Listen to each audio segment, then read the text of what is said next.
Magandang hapon mga ka-GT sa alam. At ito na naman po, alis na naman po kami ng mga manager ko. At ayan, first na post pa po ako kasi mainit po yan ang hapon na yan. Pupunta ko daw kami ng Green Hills at kinuha ko na po siyempre manager number 2 at daanan ko. Pupunta ako ng kanto sa store niya at parang katao-tao po sa Pansol. Parang hindi po resort. Mga nandito dahil wala pong tao. Diyan, alam po, nag-aantay na po si manager number 2. Pagkatapos po niya, may sakay ko si number 2. Punta na po ako kay Manager number 1. Si Manager number 1 ay nadadaanan ko na po. Ito niya naman po.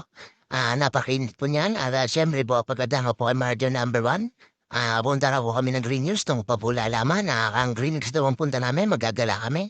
At siyempre po, pagkapunta po dyan, pagkakaumpo po kay Manager number 1, siyempre lalarga na po kami dyan.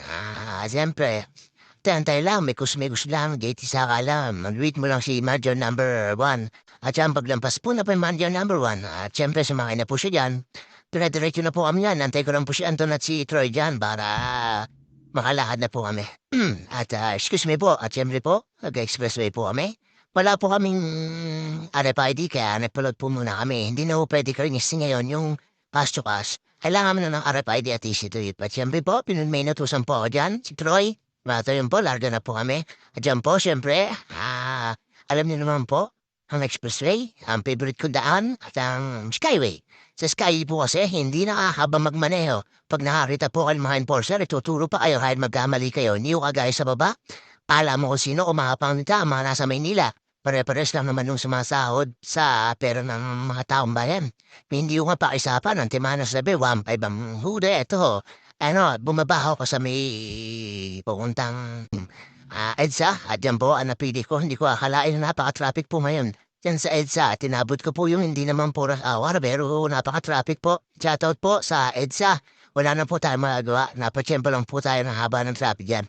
At yan po, syempre, medyo maliwalas dyan kasi ang mga MMDA, hindi naman nung nagkalat dyan, hindi ko kagaya ng mga sa city-city na Maynila, Pasay, napakalintik humanita. At yan po, nadanasan po namin, pailalim mo ka ng Makati. At yan po yung traffic na tinatahak namin at medyo nawala po yung aircon namin diyan kaya pawis na kami. Medyo nagloko yung aircon ng sa ni Major number 2.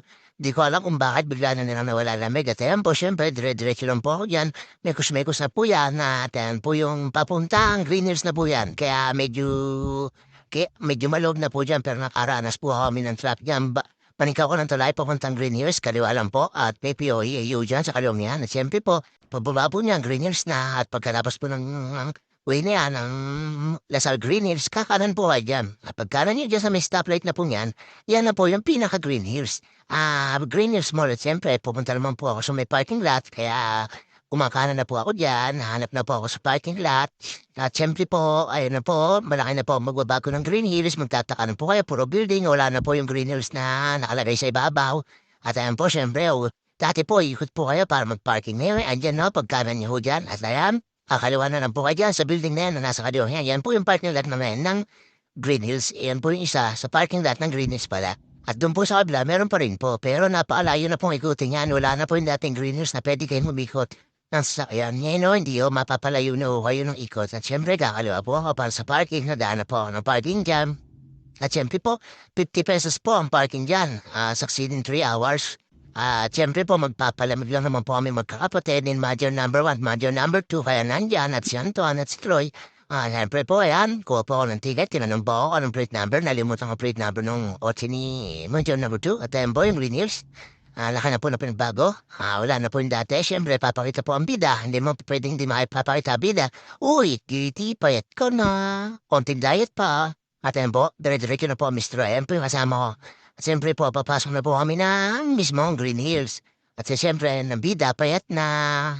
Ayan po, pasok na po kami mismo na doon sa may mga bilihan ng mga gadget, cellphone, laptop at pumasok ko sa Samsung. Sabi ni Ate Juan magsa-Samsung na lang daw siya. Ayaw niya na ng iPhone. Paano nakikita niya yung camera maganda ng Samsung at tempo? Siyempre, tinanong ko po, palakad-lakad lang po si Manager number 1, Manager number 2, si Troy at si Anton. Mag-smoke lang po. At yan po, dire-diretso lang po yan. At siyempre po, pumunta ko kami dyan sa Damitan. Yan po, ang gusto ni Randalawa. Diyan po kasi overrun, pero napakaganda naman po ng mga quality ng t-shirt. Kaya dyan po ako kami minsan namimili. At hindi minsan buo sa Divisoria pag kami pangailangan pero may limit ko sa Greenish yung dalawa. At siyempre po, punta muna kami sa kainan kasi medyo nagutom po kami. Excuse me po. Ayun. At ayan po. Pinuntahan ko po si Ate Janet diyan kasi nagpabili ako ng ng buko na may pandan. Ayan o, dire-diretso lang po ako doon. Tapos ayan, yung dalawa sa antehan, sabi ko sa akin, brown sugar na may cinnamon. Siyempre, papakita ang bida.